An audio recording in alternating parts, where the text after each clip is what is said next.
Hello there folks, welcome back to the Chap's Guide. My name is Ash and I am your host on this journey through men's style, self-development and of course personal grooming. Now, it's December and the festive season is well underway. There are countless opportunities for us to enjoy the merriment of the festive period by attending parties and other social gatherings.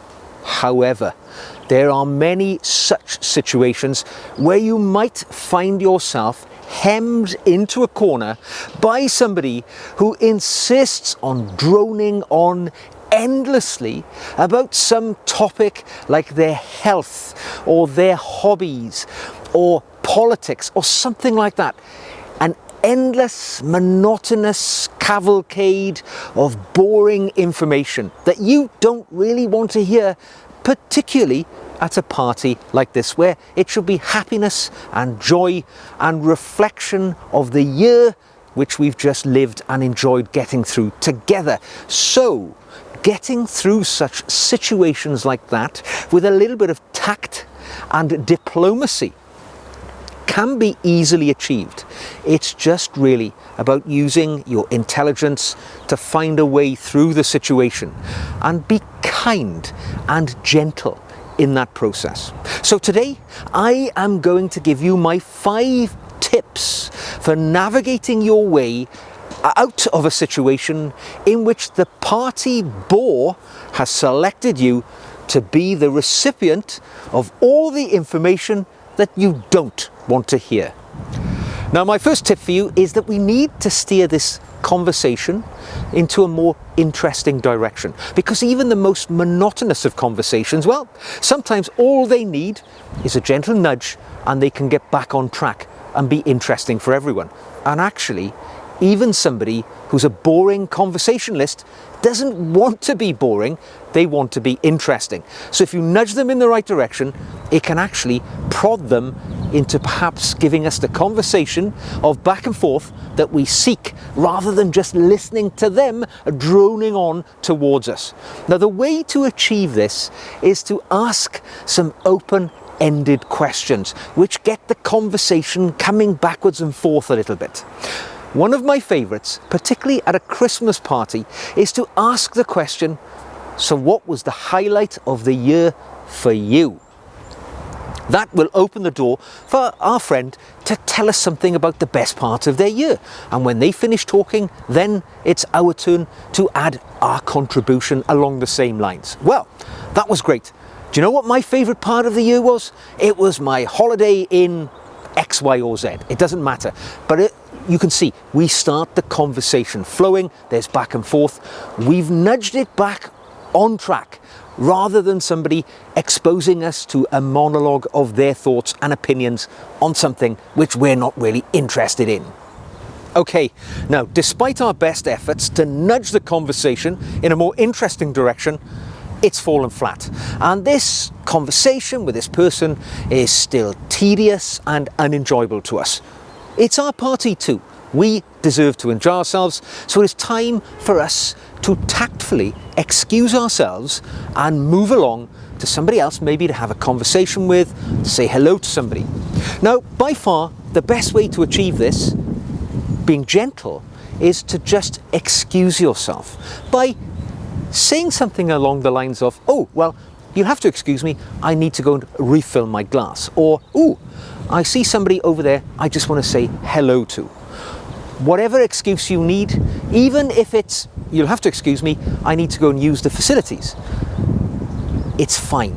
All you need to do is to bring our unhappy conversation to a natural and pleasant ending by, I would suggest, saying, well, thank you for a wonderful chat.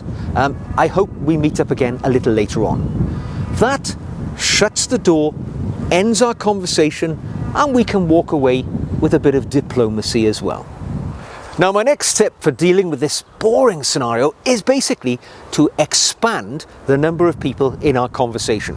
Because for sure, if we bring more people into our conversation, it's going to dilute the intensity of this conversation we're having, and also it's going to bring fresh perspectives into the mix. People with different personalities, people with different views, people will add and take away more from our conversation. That's really how we're going to keep this conversation flowing and make it more interesting. Now, I would suggest a good way to do this is maybe when we're in this conversation, which is not working well for us, we look around the room surreptitiously and we see somebody we know, who we know to be a pretty good conversationalist. And we'll say, you'll excuse me, I see Charles is over there. Let me call Charles over. I think you'll enjoy speaking to him.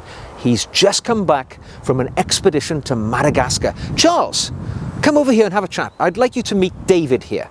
That way, we're bringing somebody into the conversation, and you can do that more than once. Bring a few people in. And what we're alluding to do is by, let me introduce you to somebody, you're bringing value to that person, adding to the conversation. You're in no way saying, I'm finding this tedious, I need somebody else to talk to. It's the way that we introduce it. So it's very tactful, lots of diplomacy, and of course it's adding an injection of fresh perspective to that conversation, which hopefully will get it going in the right direction. Now, the next thing I'm going to suggest is that we listen actively, but with boundaries. Because in most cases, we might be talking to somebody who doesn't have the opportunity to chat to other people often, and maybe they don't simply have the skills of conversation that we're accustomed to, which is making us feel this is a little tedious and boring to get through. What I would suggest that we need to do here is just listen to what the person is saying and give them some positive affirmations. Say things like, well, that's very interesting. Oh, yes, I'm surprised to hear that. This is telling the other person that I'm listening. I'm being attentive.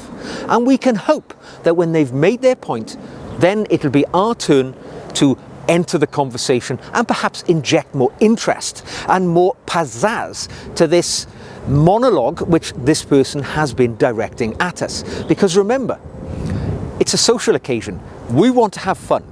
We are not obligated to listen to a diatribe of somebody else's opinions. All right? It's our responsibility to have fun ourselves also, but we want to do so without offending anybody. So by listening actively and maybe just setting a few boundaries in there.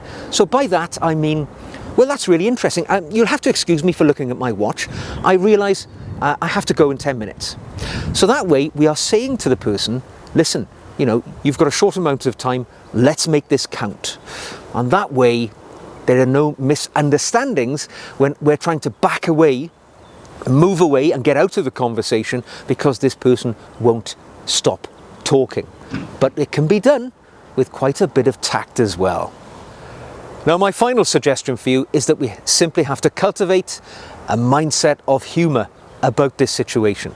Because in order to maintain our holiday cheer, we simply have to say, okay, I find myself in a conversation with somebody who's not a particularly sparkling wit. I just have to sit back, pin my ears back, and listen to what's coming in my direction.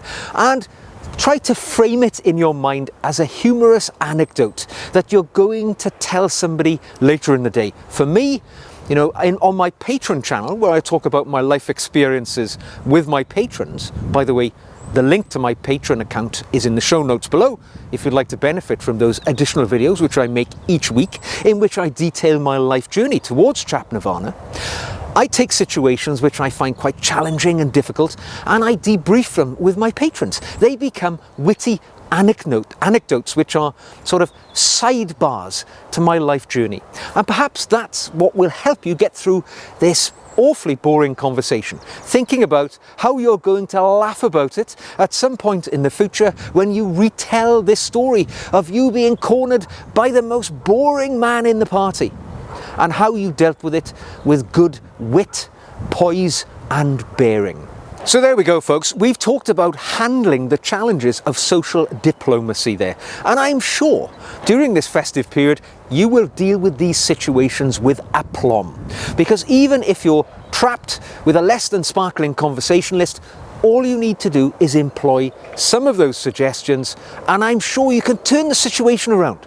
You can nudge the conversation back in the direction you'd like to go. You can bring a friend in, make it more interesting, or even use those social cues to say that this is time to bring it to an end. Now I have to go. And at the end of the day, always remember, this person, you might be the only person they've chatted to over the last few days. It can be the highlight of their week. This party and talking to you is the high point of that party for them.